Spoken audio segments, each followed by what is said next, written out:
Facebook people, it's me again, your girl, Linda Marcus Smith. And you get to be in the comfort of your living room like I am, just sitting here chilling in my apartment. This comic spot interview is number 918. Sorry, Gabriel, you weren't my first. I didn't crack the top 900. No, but you're still very important because every single one is in the minute you're in is what's important, just like life. So today, I want to let you folks at home know it does not matter if you have pants on. Just don't tell us. Don't chat about it or nothing. Just sit there, watch the blinking lights, get to know yet another wonderful comedian off stage so that you can know, you know, that guy that was on there that rollerblades? Yeah, not so much, wasn't feeling it. But the guy with all the facial hair, yeah, I liked him. The one with the Jesus hairdo, oh yeah, I want to go see him. So this is your way of getting, you know, I've seen a lot of you go to comedy shows. You have no idea what you're going to see. And then you come out moaning and groaning like you do, that it wasn't your cup of tea. But this is your way of finding out if Gabriel Rutledge is your cup of tea. So there you are, you're welcome. So a little bit about me, that's it, that's all you get. I'm Linda Marcus, that's all you need to know. But I have two sponsors. One is an artist in Portland, Oregon, who takes this face 7 decades and then some, and he makes me look like a teenager. So if you ever want to look better than you really are, you know, maybe you want to keep up with Marilyn Monroe or something, just hire Steve Solomon. He's my friend on Facebook. I'll do that for you. My other sponsor, since I'm a military veteran, I was in the Army. Since I'm a military veteran, I'm with and sponsored by the Veterans of Comedy. Yeah, so if you ever want to hire someone to sling jokes who used to sling rucksacks across Vietnam or something like that, go to the veteransofcomedy.com and don't hire anybody but me. Oh, wait, sorry, that's not how. Hire one of those veterans that are there, like me. Anyway, enough about me. From now on, it ain't about me, I promise. Okay, so today's guest is Gabriel Rutledge. You see him sitting there, and I'm going to read you as much of his intro as he will let me. Usually people go, that's enough, I've heard enough. Okay, Gabriel Rutledge is a quick-thinking and fast-talking, hardworking badass. Louisville Weekly, a past winner of both the Seattle International Comedy Competition and the Laughing Skull Comedy Competition Festival in Atlanta. Gabriel has made numerous television appearances, including Comedy Central's Live at Gotham, love it, Nickelodeon's Nickelodeon Night Out, Laughs on Fox, you guys, oh my gosh, an Inside Joke with Asif Ali. I think I got that right. Streaming, yeah, streaming on Amazon Prime Video. He has also performed at the HBO Comedy Festival in Las Vegas, and his Dry Bar comedy special, A Third of the Room, was recently released. Gabriel has recorded 5 albums, including his most recent, Good Luck in Court, which debuted at #1 on the iTunes comedy charts. He's also, I'm having trouble with my thingamajig, he's also the author of the book, Happiness Isn't Funny, True Stories of a Road Comic. Thank you. Yes. That was the whole thing. Yes, I got it. Hot dad. I tried to get my wife to read my whole bio, but it's the best intro I've done. I usually mess up like the first 3 words and then I'm backpedaling. Thank you so much for coming, you guys. It's Gabriel Rutledge. Woo! Thank you. I made the bed for everybody. I noticed that was in my backdrop, so I'm like, I better make the bed so I don't look too sloppy. That looks good. I like those pillows. They're kind of doing the, like, you know, we're chill. We're not too fancy. We're not trying to impress. We're okay. That's kind of the Tropicana theme, I think. How How old is the Tropicana? I don't know. I don't know. It's pretty nice though. It's actually my first time performing here. I've been across the street at Brad Garrett's a few times, but this is great. It's really nice, and I'm a 90-second elevator ride from the show, which is always the dream. It is the dream. I love going to the Tropicana. Let me tell you guys at home something. The Laugh Factory delivers. I've never been to a show that sucked there. Never. It's always they knock it out of the park. So I know you're a killer on stage. That's what everybody has said. That's nice of everybody. Thank you, everybody. Yeah. So you're in Vegas. You were born and raised where? Washington State. I actually, I'm probably one of the only people around who was born in Bay Center, Washington, because it's a tiny city and they don't have a hospital. And the only reason I was born there is because my parents were hippies. And so it was a home birth. My dad delivered me 48 years ago. And so there probably aren't a lot of people on the planet born in Bay Center, Washington, but I'm one of them. Where is Bay Center? The nearest town is also small, like South Bend or Raymond, Washington. It's probably 45 minutes from Aberdeen, which Kurt Cobain kind of made famous. It's up north. It's more like southwest. It's a small logging place, basically. It's like a logging town. Fabulous. Yeah.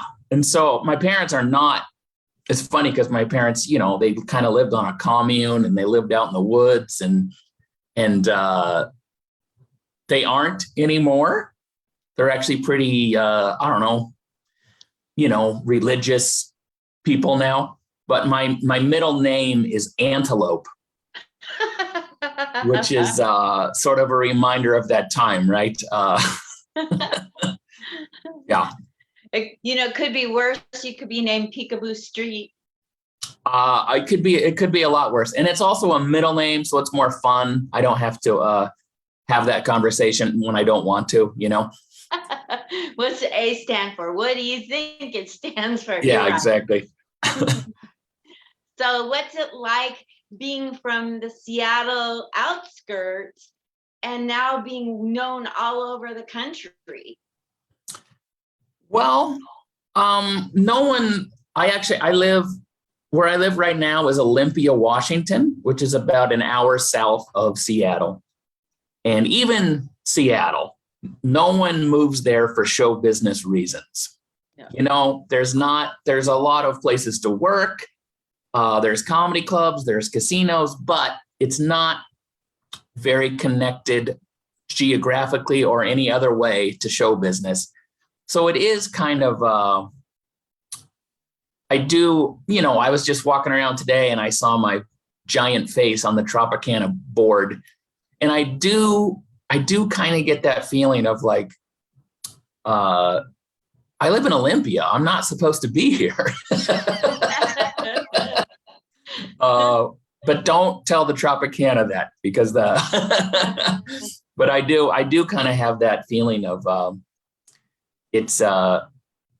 think it's a bit of an extra challenge to be based somewhere that just doesn't quite have the same connections. Although that's changing, the internet is sort of for everyone, and a lot of the we don't necessarily need as many gatekeepers as we used to. If you can get seen on whatever, YouTube, TikTok, any of those, it kind of doesn't matter where you're from, but it's still, I feel like my comedy story, if I would have moved to LA and shot a pilot for the Gabriel Rutledge show, or Just Call Me Antelope, or something like that, but it didn't work out. And then I moved back to Olympia and I was like, forget show business. I'm just going to live here and do road work and do comedy, which is what I love. That all I'm missing from that story is I never did go to LA. I never did have that. You know, I just sort of, you know, I have a wife. I have 3 children. This job's hard enough. Just the travel and everything else. So I never did give LA or New York or Sacramento, nowhere, a chance really, because I was, you know, I was busy enough where I lived, and it just seemed like too much to, you know, what am I going to do? Move my family to a, you know, 2-bedroom apartment in LA or something. I have a nice house. I have, you know, balance. Yes. Yeah. What do you like to do? Tell us who Gabriel Rutledge is, being a husband, a father, and what kind of things you do with your family and who you are off stage. You know, with my family, I know my wife gets the question all the time, like, you just must laugh all the time with a professional comedian husband. And it's true. My family does laugh a lot, but it is not, it's just goofy. It's just silly. You know, it's not like I'm doing bits. It's not like, you know, I wake up in the morning and like, breakfast, what's it a break from? You know, it's just, you know, I'm just a silly dad, a silly husband. And honestly, I think, you know, my kids are a little bit, they've seen me do comedy online, and a couple of them have seen me in person, but I think they get a little annoyed with other people's reaction to me, as far as like, you know, I'm not saying this like I'm famous, but some of the other kids will be like, oh, your dad's a comedian. That's cool. And they'll just be like, is it? Okay. They don't know any different. You know, it's not any different than, that's all they've known. You know, that's all they've known is a comedian dad. So, but yeah, it's, comedy's pretty fun. If you're lucky enough to make this your job, it is hard work, but it's such a loophole in adulthood. And it's so fun to be able to like travel the world performing comedy, that my downtime, my reward is like kind of boring life. Like, I look forward to getting back and like watching TV with my wife, or going to a kid's soccer practice, or, you know, all those kind of like ho-hum boring things are kind of like my vacation. Yeah. So that it's a weird life in that way, where I go to Vegas to work, and then I go home to Olympia to relax, you know. I get it. You have 4 children, you said, right? 3. I have 3 children. What ages? 19, 14, and 10, which is not the best family planning. So is it boy, boy, girl, boy? How's that work? Boy, girl, girl. My son is 19. My only son, he's a freshman in college. Quick impression of him. But yeah, that it's crazy to me that, I mean, because I've been doing comedy 21 years, and I had jokes about, thank you.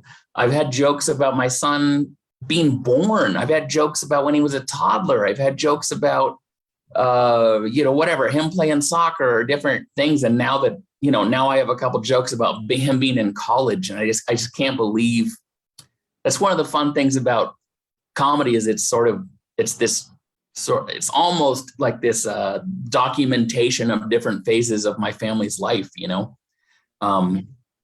So that's pretty wild. And people who have seen me many times, when I say my son is 19, they're like, how? I thought he was 3, you know, like it goes fast. It goes fast.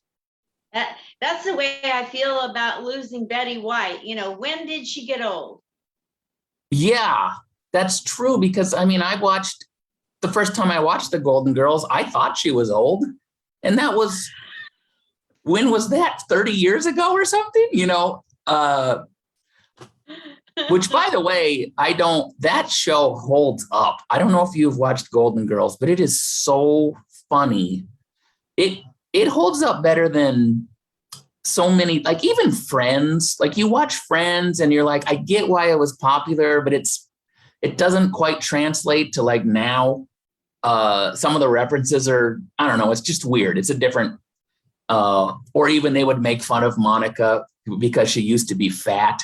And like that would never happen now. You know what I mean? It would be a body positivity episode now. But you watch Golden Girls and you're like, wow, the writing on that show and the acting, so good. So good. It is. The writing is spectacular, and it does translate to today. It does. Yeah. I started watching it again. My wife and I were watching it again. And it's very, and my kids, they're not like, they don't watch all the time, but even they were like, oh, that's a pretty good show, you know. It gives you a glimpse of what it's like being old and sassy. Yeah, that's kind of. We're all going to get there. Yes. If we're lucky enough to get there, there is something about, hey, what if you can live a life where you actually say what you feel? Wouldn't that be wild? You know what? And I think that happens sometimes, not in a good way. Sometimes you see old people who are like, well, maybe you should go back to editing. But, you know, there is something to be said for that, for being a little more who you are. You know what I loved about Golden Girls is how many ever seasons they had, they never did anything racist. And some in the beginning, it would have been okay with the censors to go there, but I don't recall anything racist. No, that show was very progressive, and they had some like gay rights things. They had some, but also not really. Even you watch like Happy Days, you know, Fonzie.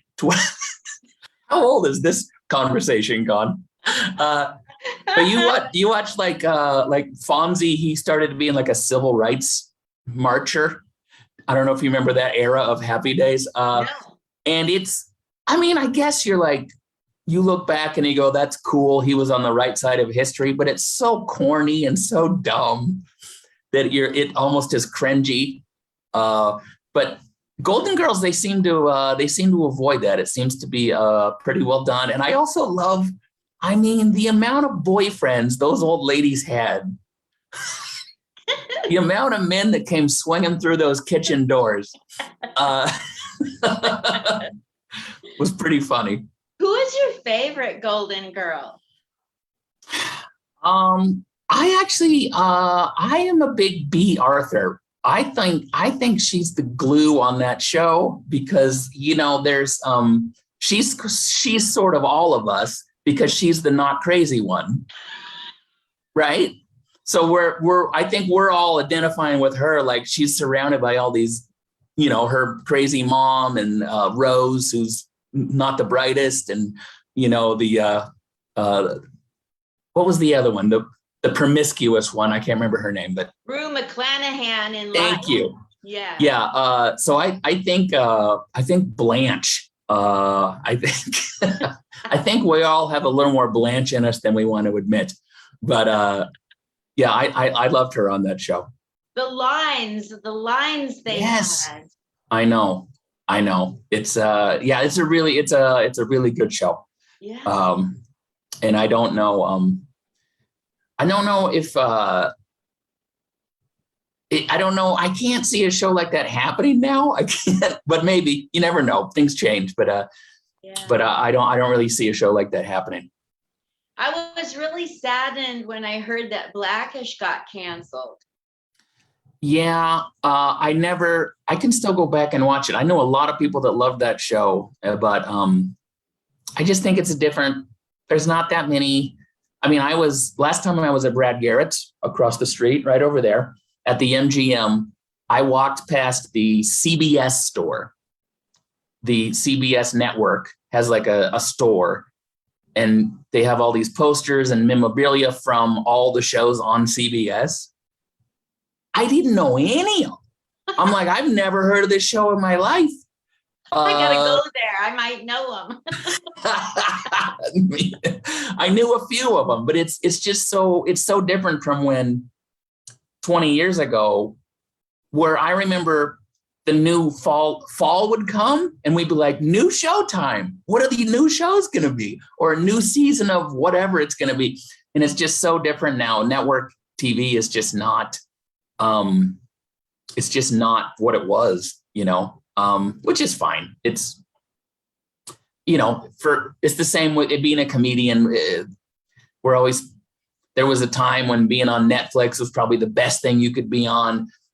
Don't get me wrong, I still wouldn't turn it down. I would still love to do it, but I don't know what the best thing is right now. Some big stars are just going straight to YouTube, and there's an element of luck and timing to comedy, which is one of the reasons sometimes when you hear really, really successful comedians talk, it's a bit like we're asking lottery winners what their secret was. Wow, that's true. Where you're just like, how'd you do it? And they're like, well, I picked 12, 15, 25, and 9. And you're like, that's what I'm going to try to do. It's there's talent is a massive part of it. All the hustle, all the grind, all that. But we do have to admit that there is an element of luck to it. And everyone who's in comedy, we kind of know the people who are famous who should be, and we kind of know the people who are like, how the hell did that happen? And I will not be talking about any of those things right now, but I'm just saying there is an element of luck to it. Yes. We've all been to a show where the credits they say someone has doesn't match the performance at all. All the time. And I think that happens now in a new way where people are known from TikTok or YouTube or Facebook videos, and they can sell enough tickets that it doesn't matter if they're good at stand-up comedy, because if you can fill a room, if you can put butts in the seats, places will be thrilled to have you. And then when they get there, maybe it doesn't translate to an hour-long comedy show that's really good, but it's like, it's funny because sometimes I'll open for famous people, and a comment after the show, if they're being positive to me, they'll say like, oh, you were great. I would have paid just to see you. And I understand that is a compliment, but the reality of that is no, you wouldn't have, because you're here because of that famous person. That's the only reason you got to see me. Like, I've been to this town before and you didn't come, So it is, I don't mean that in like a negative way. I just mean like, that's the reality of kind of what we do is, you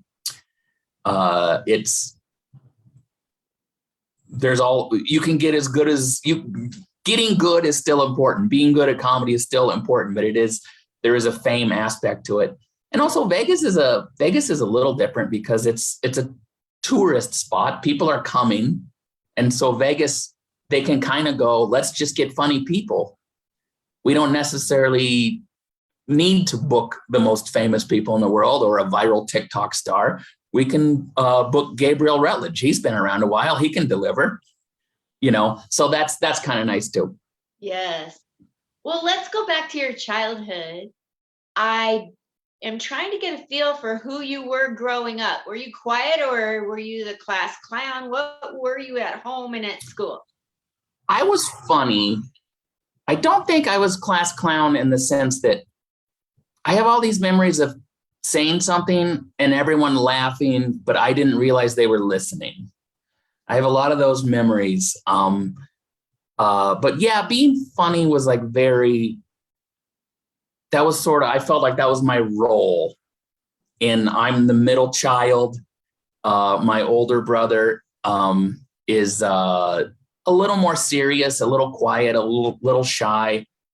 My younger brother is Down syndrome and had seizures. So he functions at about, even now at How old am I? So he's 46 now. He functions at about like a 1.5-year-old level. Wow. So that was, I don't know. I just felt like, there's probably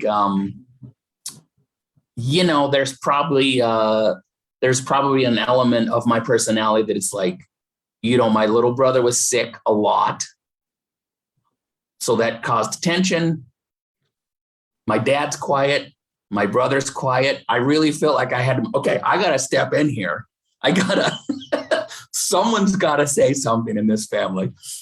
So I do feel like that family of origin has, you can tell I've been to therapy. I just said family of origin, but that does have something to do with me being funny and me valuing that. And I do remember in 3rd grade, a teacher told a story about how she almost hit a squirrel with her car on the way to school. And then she said something like, I guess it ran off in the woods. And I said, either that or it's on someone else's tires. And that it got, I didn't know people were listening. It got this huge laugh. And I'm telling you, that washed over me like an acceptance from the universe, where I just go like, oh, let's do that over and over and over again until we die, So I do, even though that didn't, 3rd grade me wasn't like, I'm going to be a comedian. 3rd grade me was like, that's the power of humor. Yeah. I like that feeling. I like how that feels. But then I got into, I was more I was a drummer in a band. No way. Yeah. After high school, I was a drummer in a band, which means I, delivered pizza and stuff like that too. But that was one of my early jokes, is the pizza delivery business is not at all like it's portrayed in the adult film industry. But so I did that for a while, which is also creative, but it's not the same, especially when you're the drummer. You're just kind of along for the ride, But yeah, when that sort of started ending, when I went from guy who plays in a band who also works at restaurants to being a guy who works at restaurants who's also in a band, I felt that transition.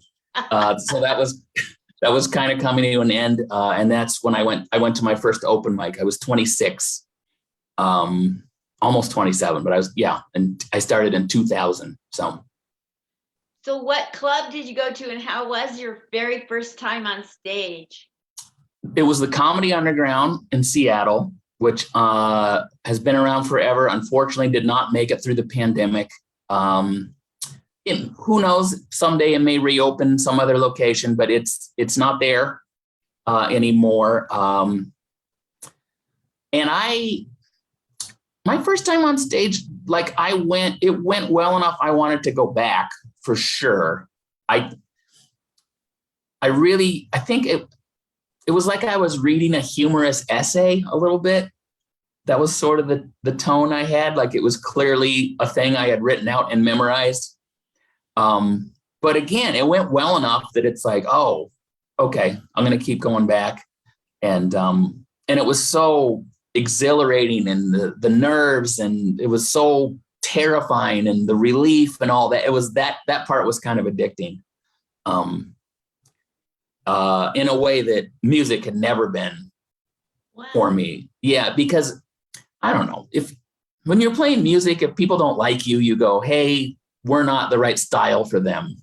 Or you at least have your bandmates, and you're playing a song no matter what the reaction is.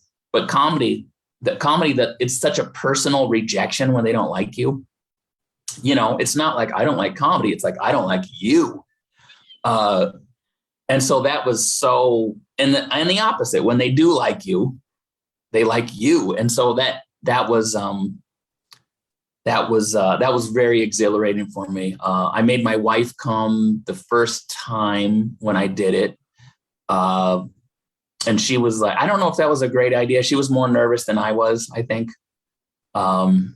Afterwards, I give her grief about this all the time. Afterwards, on the drive home, she said, that was pretty good. I was afraid it was going to be as bad as the time you sang Garth Brooks at karaoke. my gosh. So, and I said, I didn't think my Garth Brooks was that bad. She was like, it was. I'm like, all right. You win some, you lose some. It's kind of hard to just drum a Garth Brooks song. That's true. There's not a lot of karaoke drumming.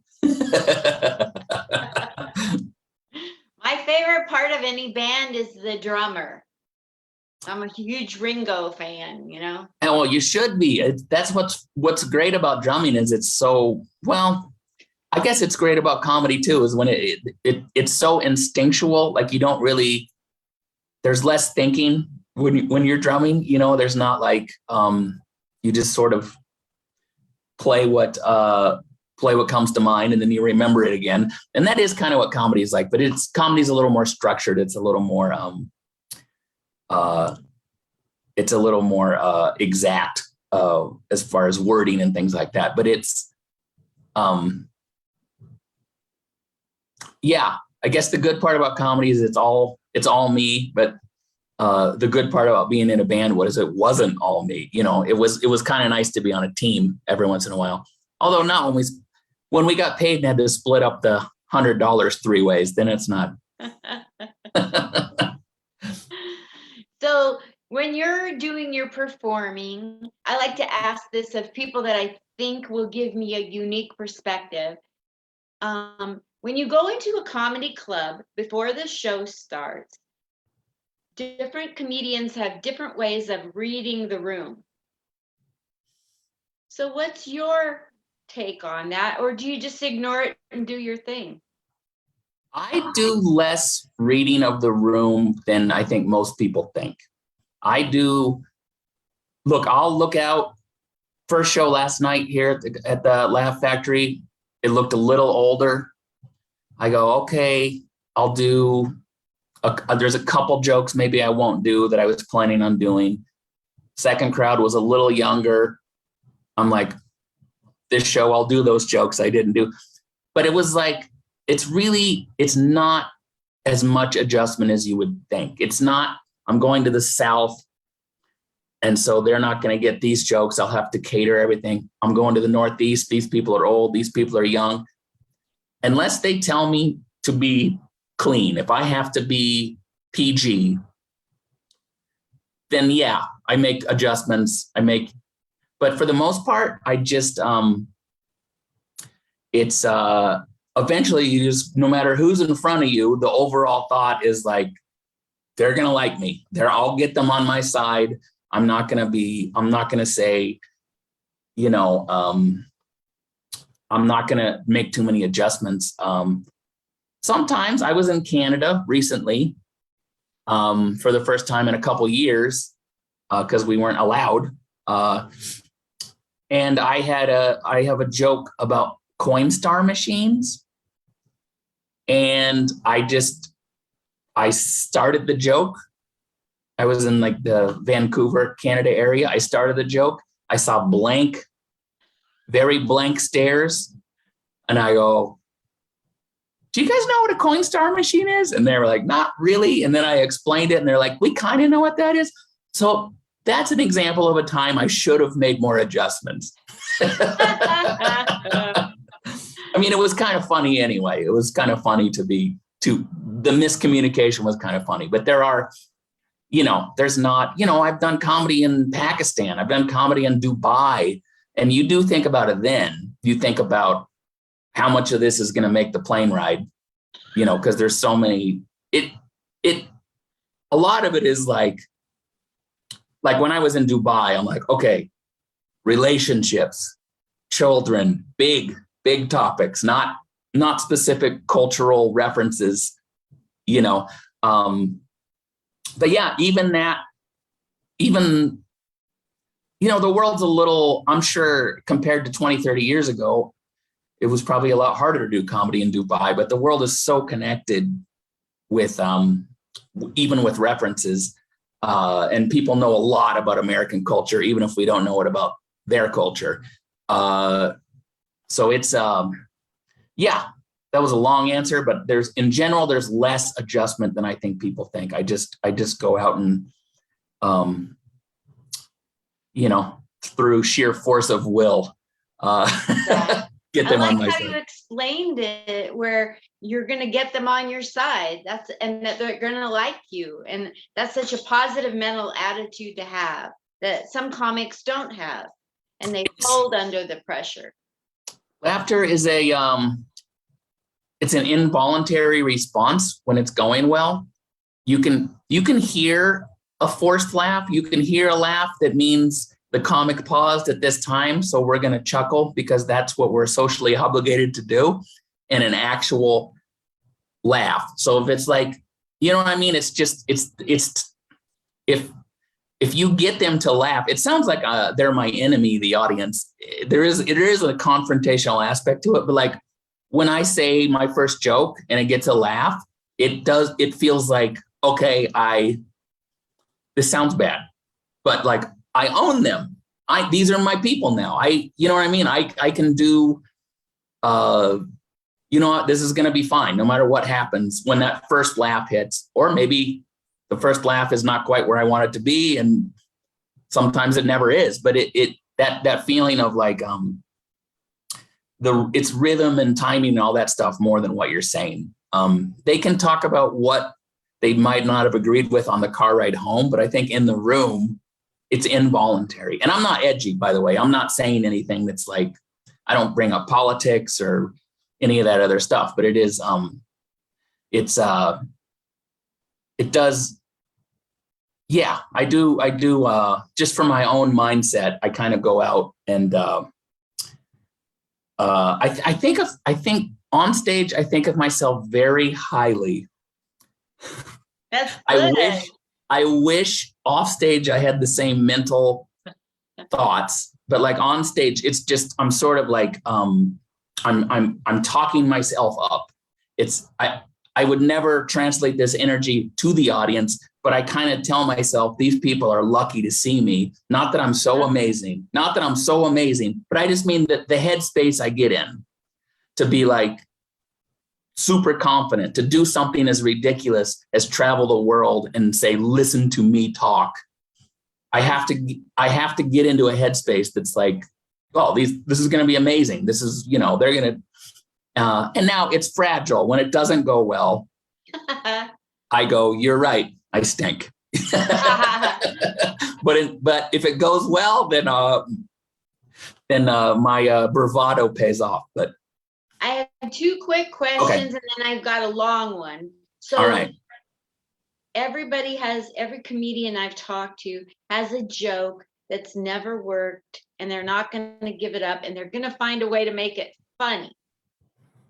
Do you have one? You don't have to say what it is, but I'd like to hear a little of the story, how you have it in your toolkit, and one of these days,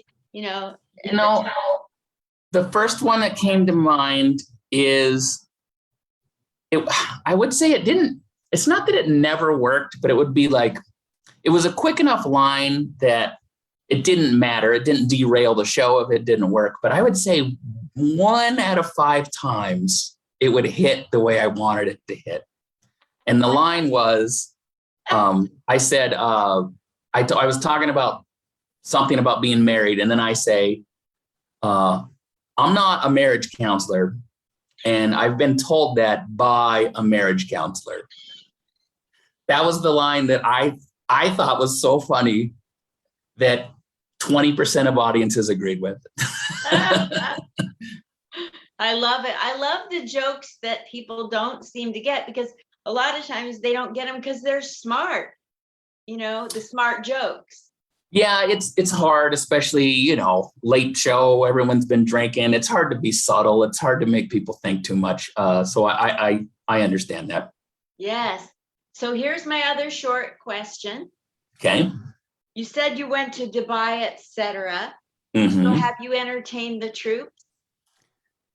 Well, I have done a few troop shows in the United States. I've been to like some Air Force bases in Texas and stuff. But in August, it's actually my first time. I'm going to Jordan, Kuwait, and Saudi Arabia in August. I hear it's lovely that time of year.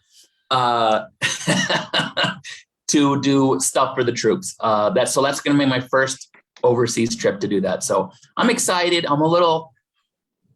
I said yes, and now I'm like, wow, am I really? I would not describe my personality as someone who would be excited about a ride in a Black Hawk helicopter.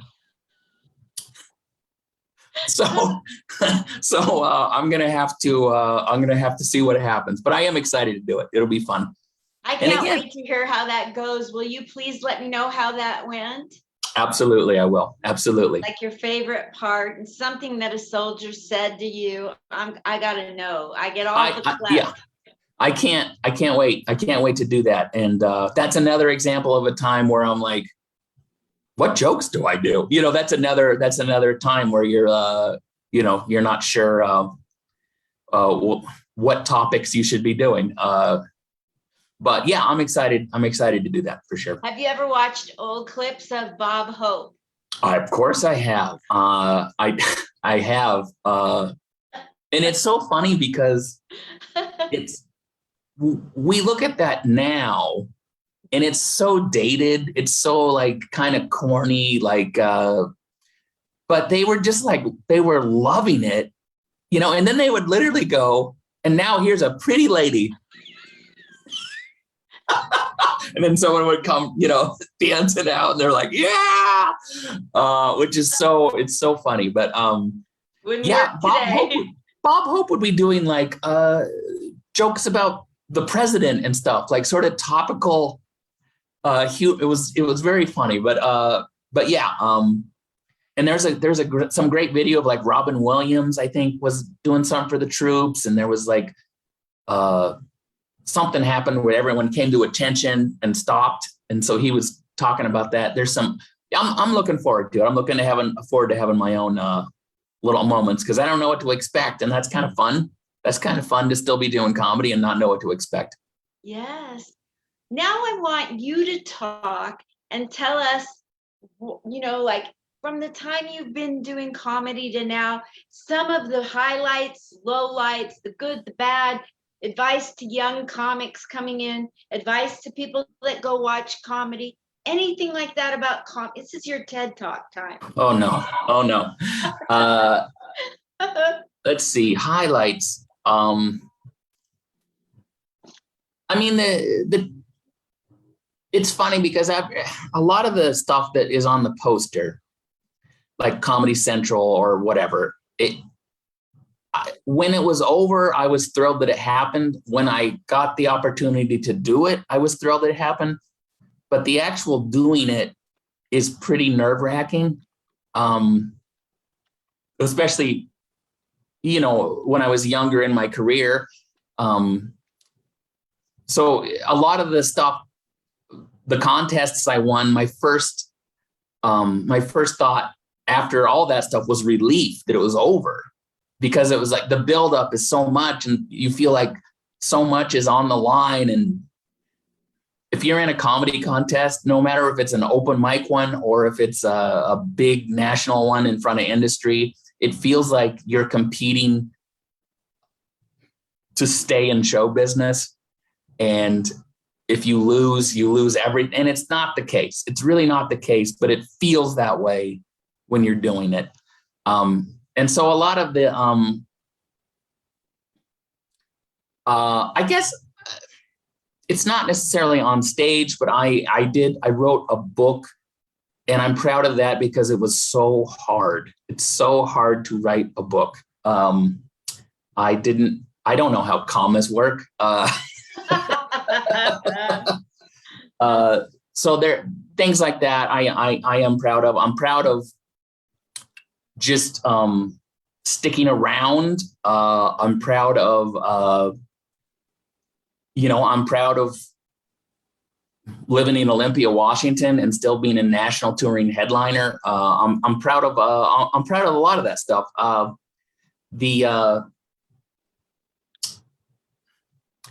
It's, as far as like advice of what I would even tell myself, if I was like, I don't know. One thing I always still tell myself now is the guy who started comedy in 2000, the guy who went to open mic with his wife and did better than Garth Brooks singing karaoke. If I was presented with my current life as this is what's going to happen to you in comedy. You've done one open mic, but eventually you're going to travel the world and headline Vegas casinos and all these other places in the country. And I would have been so thrilled. I would have been so excited. If when I first started comedy, you had told me that this would be my life and I would have made TV appearances and I would have taken this deal so fast. I would have been so thrilled that that was my future. But there are some times where we get so hung up on what we're not getting. We get so hung up on who's getting something instead of me, or, yeah, I work this club, but why can't I work this other club? Or I used to work this club, but then the booker changed and now I can't. There's so much rejection in life, but stand-up comedy especially, that it can kind of wear on you. I try to step back and remember that I would have taken this deal. I so would have taken this deal. If you're lucky enough that comedy is your job, everything on top of that is just extra. Everything on top of that is not that I'm not trying to accomplish things still.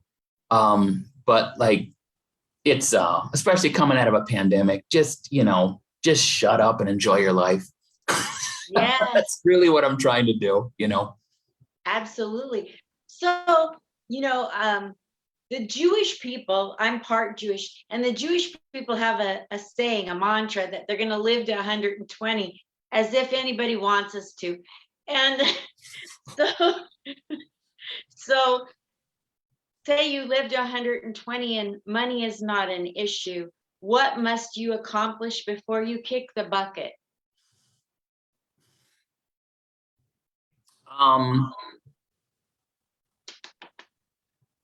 I don't want to say nothing because that makes me feel like I should kick the bucket now. But this is what's interesting, is so many of the things in my life that are so important to me right now weren't even my idea. I wanted to get married, but it wasn't like a thing I wrote on a list of goals. I wasn't sure if I wanted children. Now I have 3 of them. I really wanted my band to make it. We didn't, which is why I did comedy. So there is a little bit of I'm going to have another album coming out. I have another book coming out. I'm still trying to do things, but there is an element of me, and maybe this is because I'm 48 now, but there's an element that goes, who am I to tell the universe what is best for me? Who am I who am I to so many of the things that if things had gone according to my plan, my life would not be as good right now as it is. So, I don't know. I want to do what I do. I have very vague goals. I want to do what I do now, be a little more successful, a little more money, a little high quality of a gig, that kind of stuff. But I really don't, I don't have a sense of, I'm not, I'm writing, like I said, I wrote another book, but I'm not working on scripts. I'm not pitching TV shows. I'm not, I feel right now that I'm one of the lucky people in the world who gets to do exactly what they know they should be doing. Oh, that's so cool. So I don't take that for granted. That's a pretty limited list. There are challenges within that. It is not an easy life. It is today. I'm in a hotel, but the travel, the being gone from my kids, my wife have to take care of the kids. There's a ton of struggle with that, but you can struggle with a job you hate too. That's right. So I do try to be positive about that. Okay, one last question, Okay. and then you get to plug all of what you're doing and where to follow you. Okay. This is something I'm really curious about, and I care about it. You comedians who have paved the way for decades. I know you're, what'd you say, 17 years? 21 years Oops, into sorry. it. Oh, that's fine. So you paved the way for us. I'm only 8 years in. You paved the way. You have sacrificed so much. You've probably been ignored. And like you spoke about the rejection. So you've done all this sacrificing and you've made a marriage last. So what is the secret to being in show business and having a happy marriage? I can't understand. I'm single. How would you do that? Well, I mean, a lot of it is, I just got lucky in the sense that my wife sort of makes it work. But the reality, it's not a great answer, but the reality of how do you make it work? The reality is the answer to that question is we don't. Wow. I mean, our marriage works, our life works, but as far as how do you have that perfect balance? Not once have we had a perfect balance. It's this constant struggle of, I'm really busy this month, which means money is good. I'm less busy next month, which means I'll be home more, but money will be not as good. It's this constant struggle. And so it's a challenge. I think, if I started comedy now with my life of a 19, 14, 10-year-old kid, I don't think I would be able to do what I've done. I sort of snuck it in as I was starting a family. But it's really hard, and it's really, that's credit to my wife for that. And but yeah, it's possible to do, but it definitely has its challenges. I'm so glad you're honest about it and humble. So many people get, the question and they try to candy coat it. Like, well, you just do what you got to do. No, I want a real answer. You gave me a real answer. Yeah. Thank you, Gabriel. Of And course. by the way, thank you for all the years of dedication, 21 years to make people laugh. That means so much to me because laughing is so healing. It can help people not commit suicide. I mean, there's so many benefits. And it's interesting you say that, because that's a lot of us. I think we kind of start comedy for selfish reasons. Like, I want the attention, but there is something to what you're saying about if my mark on the world is traveling around improving people's lives, if only temporarily, that's there's some power in that. I mean, that's as noble as many other professions. That's a calling that I think is worth pursuing. And from people who were on vacation last night who saw my show and maybe I made their vacation better, that's great. This is a little heavy, but I've had people I've known, not like my friends, but people I've known through my wife and stuff, who have died.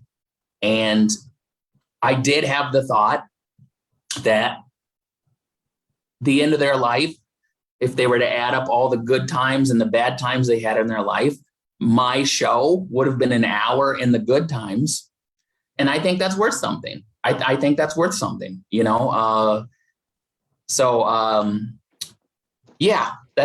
I didn't think about that so much when I was 30, but at 48, I'm like, there is something to that. I do think it's a noble thing to do. It might have a selfish origin, but I do think there's a nobility in traveling the world providing laughter.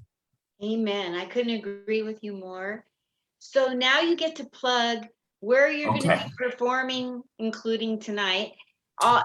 Anything you want to say, and everywhere you want people to follow you and help you. Okay.